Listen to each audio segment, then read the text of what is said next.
All right, guys. So more Ofmer science cage fighting reward. So those guys got awarded as Roma Gracket. Ofmer. Roma Gracket is what that turns into. So we came full circle. We said, Dreyer Mogops is not quite it for a real gun. So it became a paintball gun to Dreyer Mogops versus Pollogue. Pollogue and Dreyer Mogops, two separate brands controlled by the same man, Dreyer Mogops and Pollogue. Both very great, like comparable, just they have slightly a different aesthetic. Does Dreyer Mogops versus Pollogue paintball gun, right?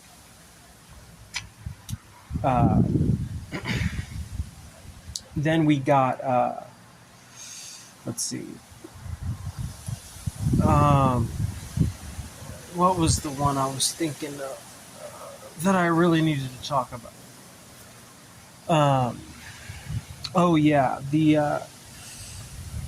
old dobro guitar, which is like polishing a sniper rifle, which turned into Dobreo, the joke, which becomes like a video game cop car novelty thing, where Dobreo becomes a video game gun character, like in the new GTA, the gun Dobreo. Even in the modded space, they'll create the Dobreo, so they might as well just do something like Dobreo in their video game. Dobreo, because it was close to dobro, meaning you sit it on your lap, and the way in which you polish it is like doing the dobro slide with the little tool. Like you sit it on your lap, so they call that gun, that you could polish a gun the same, like it would look a similar way as you playing a dobro with like a polishing kit, if you were just resting it on your lap, or your rifle. So they called it, like the dobro guitar, so they called the rifle Dobreo. Makes sense. And so Ofmer science is cage fighting, anything that where you get choked out or knocked out, right? Very sad story, but people would argue that Ofmer science is a needed funnel if you're going to sell pornography. Like they would actually say there's a law that you have to allow combat sports outlet if they sell deep throat pornography. And why those worlds kind of come together is because they say it's a funnel law, right? Like angry men trying to prove themselves because of a penis-sized law they have in society regarding how they sell pornography, and how one of the ways they funnel out the damage it does to men is through something like cage fighting. Right, and so that is a sad part of Ofmer science. How some women like getting choked, and that's even choking on big dicks, like big fake ones. How there's so like those worlds cross. That's why you saw them merge with OnlyFans, and how it sort of became a safe space where people were openly doing OnlyFans in the world of cage fighting, and. I said those women are, how do you say, like there's some of them who are up to no good in the world of cage fighting. Women, because it's those worlds find like those like social issues find themselves in America in the realm of cage fighting. Guys, like that's the like it becomes rally podium for certain things, and like I said, I think that. We need to advance with combat sports. Perhaps, there's a lot to be done. Those guys are just Ofmer now. Like if you look at Conor McGregor or Justin Gaethje, right? Those people are Ofmer. And how the super fried druggy guy who did way too much ketamine as a younger man, and he also did a lot of... DMT, how he sort of became like a drug Ofmer, if that makes sense.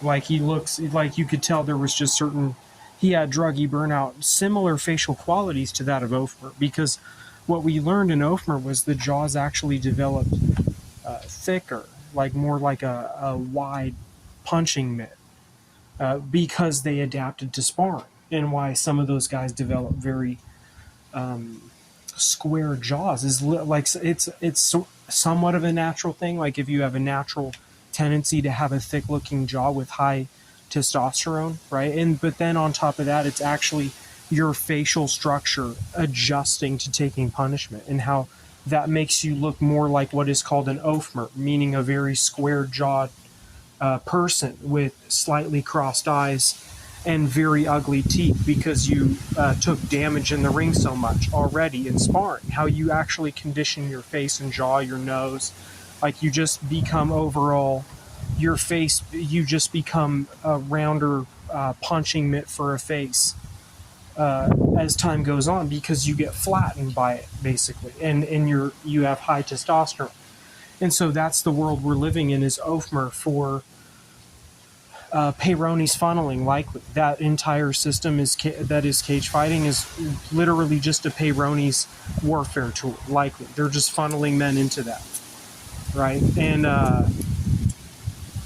they would say, oh, if you have porno, you need to have cage fight, is what they would say. And so when one goes, they both go. And what happens is the cage fighting crew slaughters the porno crew in the end, like in Shotokan Combat, when they all funnel into the same realm, because it was about who was the best sport fighter and not the guy with the biggest penis in that realm, right? Of the realm of combat sports. When Whipple Von Pogris, porn stars like Ken Lust found themselves in cage fighting, and other women from that movement, how it was, it would eventually crush in on the porn star, because of the whole penis size matters war, and how people said, oh, it's a funnel. And so I said Justin Gaethje should definitely go up to 185 and have wars with the beard grown out and tattoo his left eye, right? And I'm not commanding it or anything, but I'm just saying, like, that's what I think he should do, is he should just do something very fucking crazy if he wants to make big money. You know, if he is to go out like Tank Abbott, but he's already a tattooed man with a weird looking face tattooed on his ribs, and to make himself really rich, he could make one eye tattoo, meaning he he makes a permanent black eye on his left eye with a tattoo artist, and says, I'm Ophmer, and he fights guys at 185, basically, like guys like Chris Weidman first. I would say Chris Weidman versus Gaethje is the magic fight to make right now at 185, to see what Justin could do, right, to save him up, so he doesn't have to cut, and see what he can do against Weidman, and then have him against a guy like Izzy. I'm serious, or a guy like Sean Strickland. And I guarantee that Ophmer at that weight could give those guys a run for their money. If Ophmer's actually 5'11", right? So like 5'10", right? Even is a good height for 185.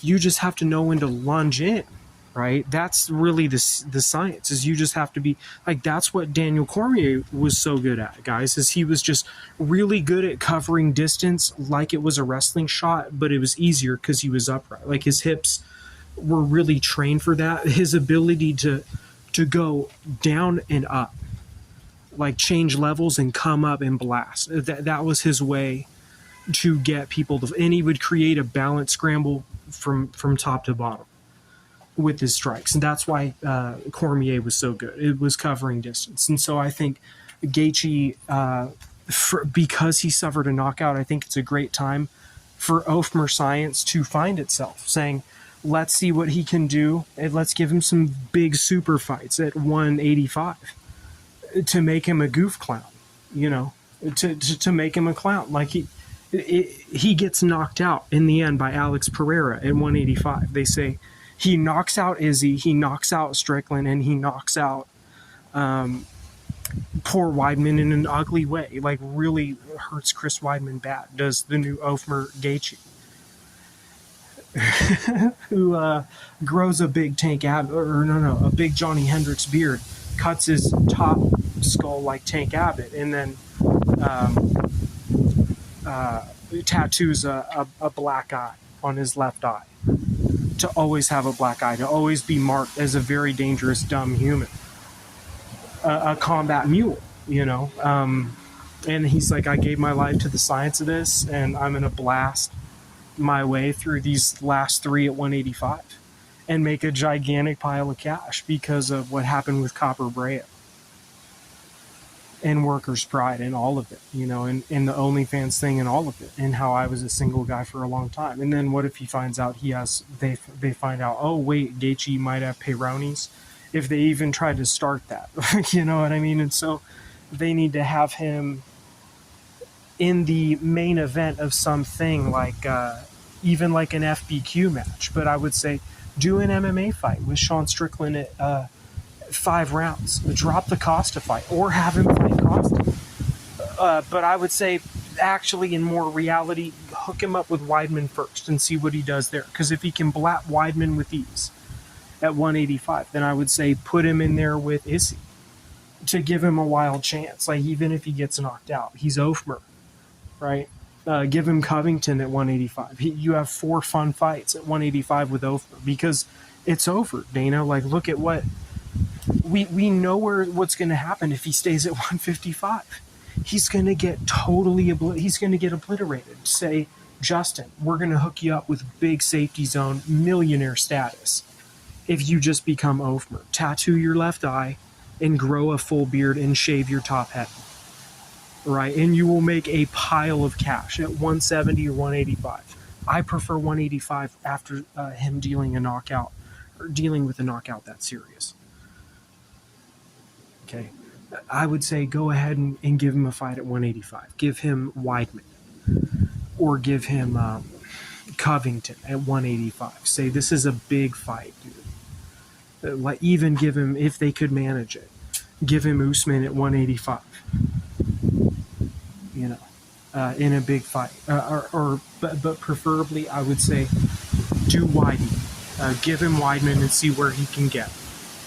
And make him a goofball. Make him buzz his head like a clown and tattoo his left eye and grow a big Johnny Hendricks beard, right? And you know, he'll be chunky. And here's another beautiful thing that they could do for the UFC is do once a year a pride event. Get a pride event sanctioned with the 1 10-minute round and then the 2 5-minute rounds, with the no elbows law and the things on the ground that they were doing, because they got away with bare knuckle, and have them do it in a place like Japan, right? Bring back like once a year they'll do a pride event in Japan, and that's where they do a goofy fight with Ofmer in Justin Gaethje, right? Tattoo his left eye and give him a big Johnny Hendricks beard, buzz his top head, give him some goofy big fights at 185 with a guy like, give him a fight with Chris Weidman.